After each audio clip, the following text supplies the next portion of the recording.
She stood there, tears running down her face, and said, "It was just a mistake."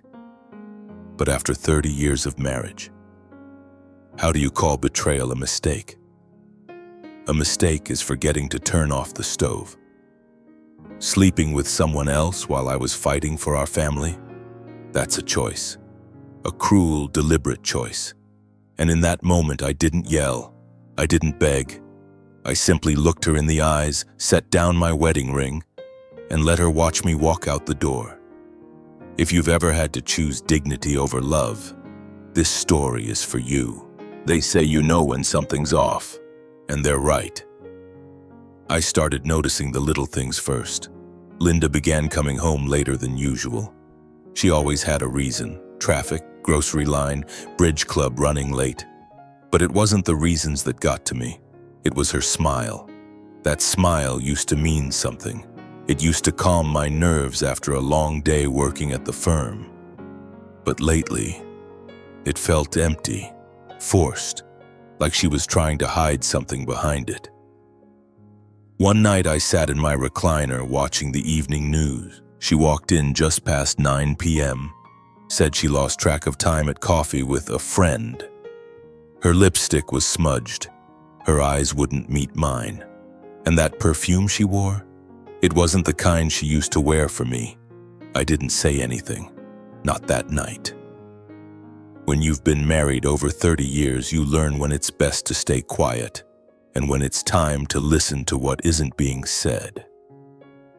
But that silence, it didn't make things better. It gave her room to lie more comfortably. The next morning, she kissed my forehead like she always did before leaving for work. Except this time, the kiss didn't land. She missed. Or maybe she didn't mean to hit the mark. I told myself I was overthinking it. That maybe I was just tired, but deep down I already knew. Linda was drifting. Not physically, she still came home. Still made dinner. Still folded my shirts just the way I liked. But her heart had left months ago, and I had no idea where it went, or who it belonged to now. Still, I didn't confront her, not yet, because I needed more than suspicion. I needed the truth to slap me across the face, and that moment was closer than I ever imagined. If you've ever felt the distance growing, even while sharing the same bed, hit the like button. You're not alone. I wasn't new to disappointment. When you've lived as long as I have, you learn to expect that some people will fail you. What I didn't expect was that it would come from the one person I trusted most. You see, this wasn't the first time. 2 years ago, I found a message on her phone, late at night. She'd fallen asleep on the couch with her phone in her lap. It was from a name I didn't recognize, just a short line. "Same time tomorrow?" I asked her, calmly. And she cried, said it was stupid, said she was lonely, said it meant nothing. I wanted to believe her, so I did. That was my first mistake. We went to counseling. She made promises, started cooking my favorite meals again. We even took a weekend trip to the coast, first one in years. For a moment, I thought we'd found our way back. But trust, once broken, it never fully heals. 6 months later, I noticed she was texting more again, always turning her phone upside down, suddenly protective of her privacy, her time, her moods. And when I asked, just gently, she snapped, told me I was paranoid, controlling, me. The man who once carried her through pneumonia and never raised my voice, not even when I lost my job. I let it go again. Because I loved her. Because I believed marriage meant fighting through the ugly parts, not walking away. That was my second mistake. Forgiveness isn't weakness, but repeated forgiveness without change. That's self-destruction in slow motion. And she knew it. She knew I wouldn't yell. She knew I wouldn't leave. She counted on my silence and wore it like armor. But something inside me was shifting. And I didn't know it yet, but the next time she crossed the line, she wouldn't get another chance. Have you ever stayed longer than you should have? Just to keep the peace? Drop a comment. I'll be reading them tonight. I didn't go looking for proof. I never wanted to be the man who checked phones or followed his wife around town. But life has a way of showing you the truth, whether you're ready for it or not. It was a Wednesday. I remember because I always played cards with Jim and Bill on Wednesdays. But that week, Bill was out with the flu and we canceled. So I came home early. I walked through the door and heard Linda in the kitchen laughing, but not the laugh I knew. It was lighter, younger. It was the laugh of a woman flirting, and then I heard it. I can't talk long. He thinks I'm still at the salon. She was on the phone. I froze, not because I didn't expect it, but because deep down, I'd hoped I was wrong. I stood quietly in the hallway. She couldn't see me, but I saw her. The way her eyes lit up, the way she lowered her voice, walked to the back window and giggled like a teenager. I hadn't seen her like that in years, not with me. She ended the call, turned around, and that's when she saw me.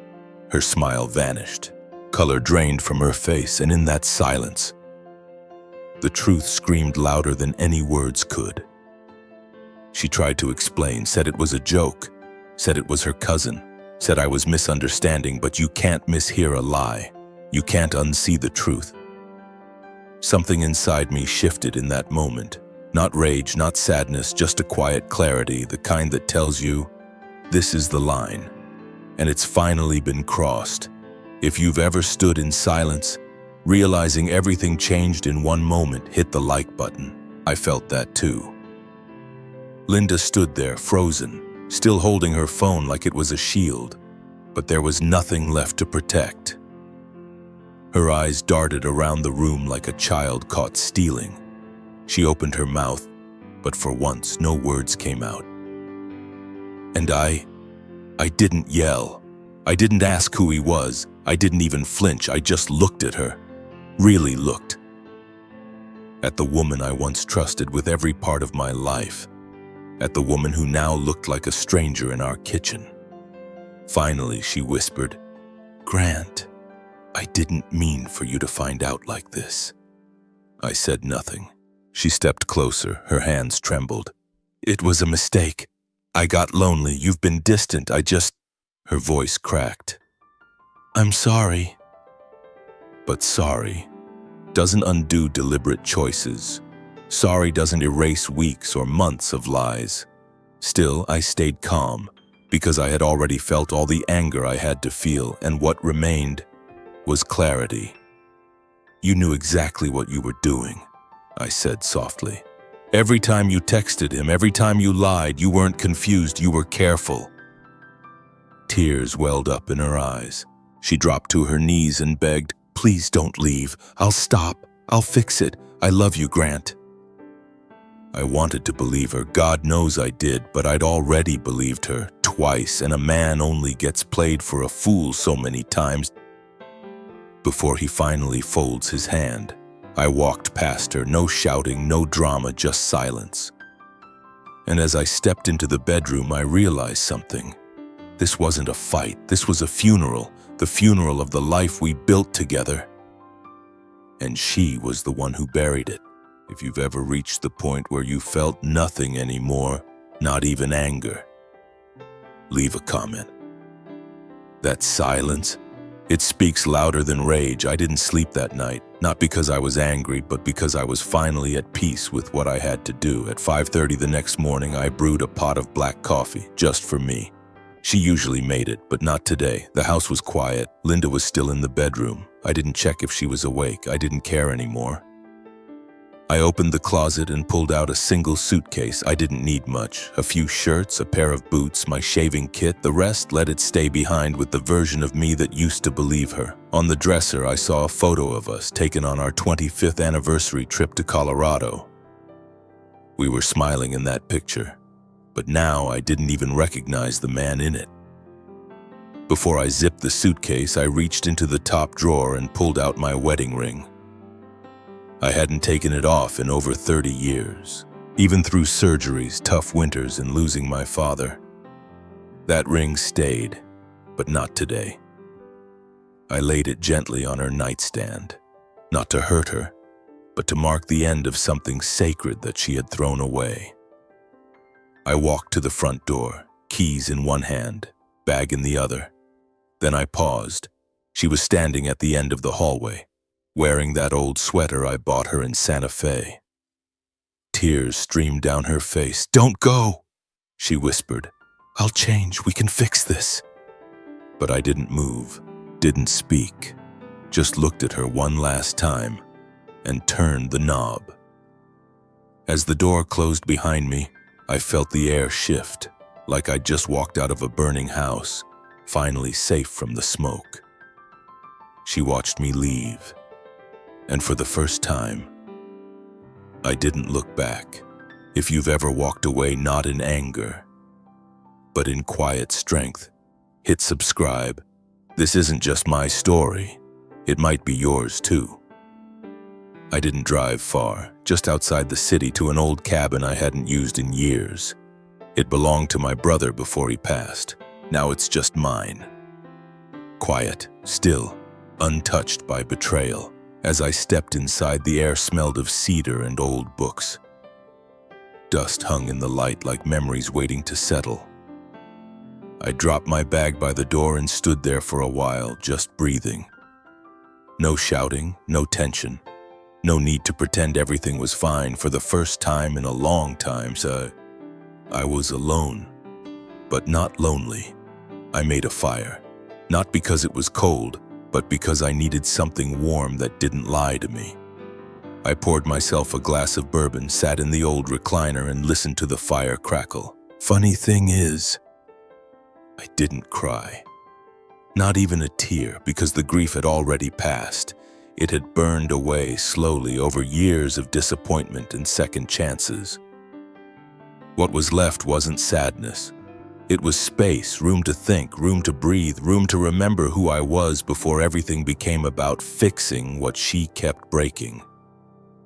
I didn't turn on the TV, didn't scroll through my phone, didn't check if she had called. I didn't care if she had. The silence wasn't empty. It was full of truth.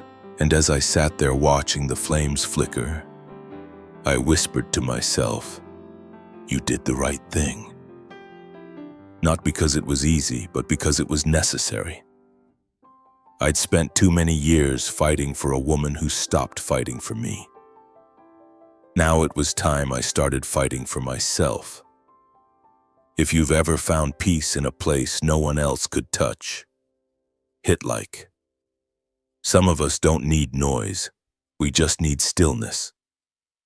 The next morning, I turned my phone back on, not because I wanted to, but because I had to call my bank, let my kids know I was okay, maybe check the weather. 12 missed messages, all from Linda. "Where are you? Please come home. It was just a mistake, Grant. I didn't mean to hurt you. We can fix this." I didn't reply. Not out of cruelty, but because I had nothing left to say. For years, I'd poured myself into that marriage. I'd listened, adjusted, forgiven. More than once, I swallowed my pride to keep peace in our home. But peace built on lies isn't peace. It's delay.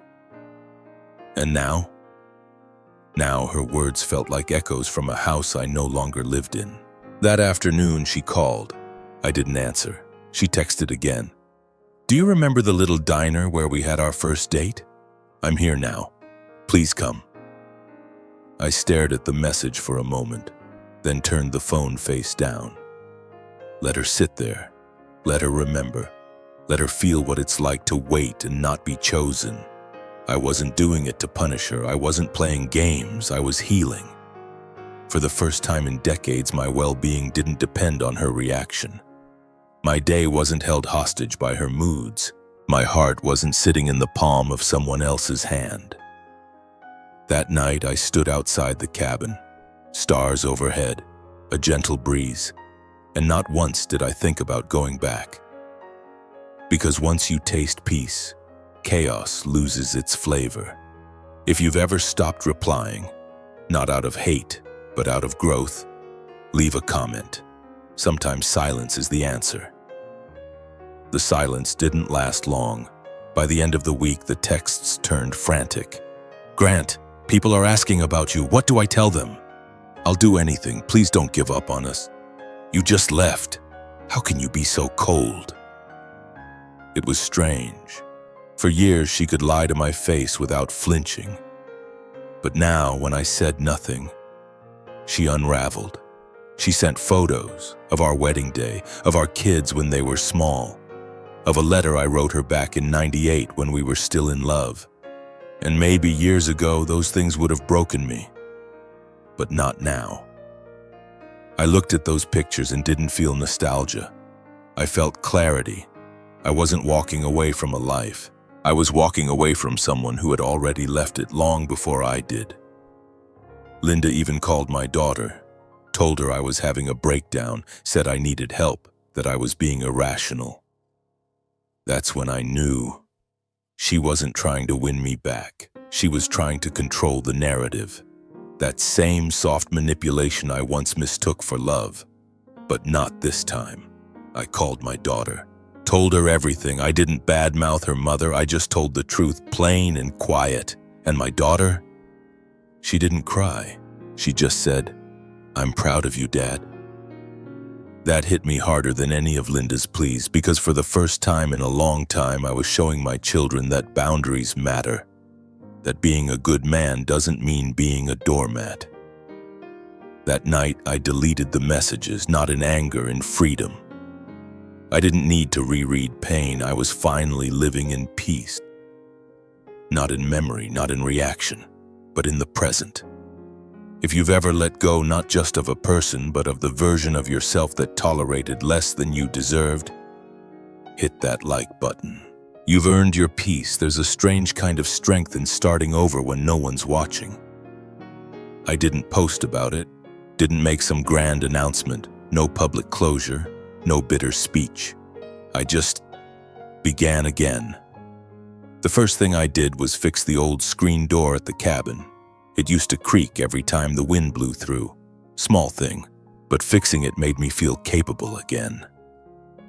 Next, I cleaned out the shed, found my fishing rods still wrapped in plastic since 2008. And for the first time in years, I drove out to the lake alone and cast a line just for me. No one to impress, no one to rush home to. Just me, the trees, the water, and a silence that didn't accuse me of anything. I started cooking again too. Nothing fancy, just eggs, bacon, skillet cornbread, and fresh coffee. Food tastes different when you make it for yourself, without resentment sitting across the table. I even picked up my old guitar. Fingers stiff at first, but the muscle memory came back. Linda never liked my playing much, said it was too loud. But now, there was no one to turn the volume down for, and that's when I realized something. I wasn't healing to prove a point. I wasn't rising from the ashes to show her what she lost. I was rebuilding, not out of revenge, but out of respect for me. For the man who spent too many years putting everyone else first. For the father who still had time to be a better example. For the husband I used to be and could finally forgive. Not her, me. And with every small step forward, I felt the weight of that house, those years, that silence, start to fall off my shoulders. If you've ever rebuilt your life quietly, without needing anyone to clap, hit the like button. That strength, it's yours. Don't forget it. I've replayed that morning in my mind 100 times. The look on her face, the hallway light casting long shadows, her standing there holding back tears, and me finally holding on to myself. She thought I left out of anger. But I didn't. I left because there was nothing left to say, and everything left to protect my peace, my dignity, my time. You know, for most of my life, I thought strength was staying, working it out, holding the line, but sometimes real strength is in the exit, in the quiet decision to stop bleeding for someone who keeps handing you the knife. I didn't slam the door, I didn't raise my voice, I didn't take revenge, I just Let her watch me leave, because that moment, that silence, was the loudest thing I'd ever done, and I knew it hit her. Not immediately, not while I was standing there, but in the weeks that followed, when no text came back, when the silence stayed, when the door didn't swing open again. Because she expected a man who begged, who forgave, who stayed. But the man who walked out that morning, he wasn't broken. He was free. And maybe, just maybe, she needed to see that more than she needed another apology. So if you ever find yourself in that hallway, with the keys in your hand and your whole life on your back, don't be afraid to walk. Don't be afraid to choose you. Because the people who hurt you and then cry mistake, they don't need another chance. They need to see what it looks like when a good man stops making excuses and starts making distance. If you've ever left quietly with your head held high, hit that subscribe button. You're not walking alone. There are more of us out here than you think. They say some endings are just new beginnings in disguise. And standing there that morning, keys in my hand, heart intact, I finally understood what that meant. I didn't walk away from love. I walked away from what love had become. A negotiation, a performance, a slow erosion of self-respect. And the silence that followed, it wasn't empty. It was sacred. No more overthinking every word, no more waiting on text messages that never came or came with lies, no more asking for the bare minimum and calling it compromise. I didn't need her to beg, I didn't need closure, I needed clarity, and I got it. The moment I chose peace over pain, now I wake up with no alarms. I drink my coffee hot and uninterrupted. And when I smile at myself in the mirror, it's not forced, it's earned. Some people think stories like mine are about heartbreak, but I don't see it that way. This isn't a story about what I lost. It's a story about what I found when I let go. And if you're still holding on to something that's slowly breaking you down, hear me when I say, it's okay to leave. It's okay to want more. It's okay to start over at 62 or 72. You're not too old. You're just finally old enough to know what you truly deserve. If this story reminded you of your own, don't let it sit in silence. Hit the like button, drop a comment, even just a few words, and subscribe, because these stories, they're not just mine. They belong to all of us who've stayed quiet too long. And if you thought this was the hardest part of my journey, you haven't seen what came next. Because a month later, Linda did something I never expected. She didn't just try to come back, she tried to take everything with her. And what I did next, it changed everything. Click the next video. She tried to take the house, but I still had one move left. I'll tell you exactly how I handled it.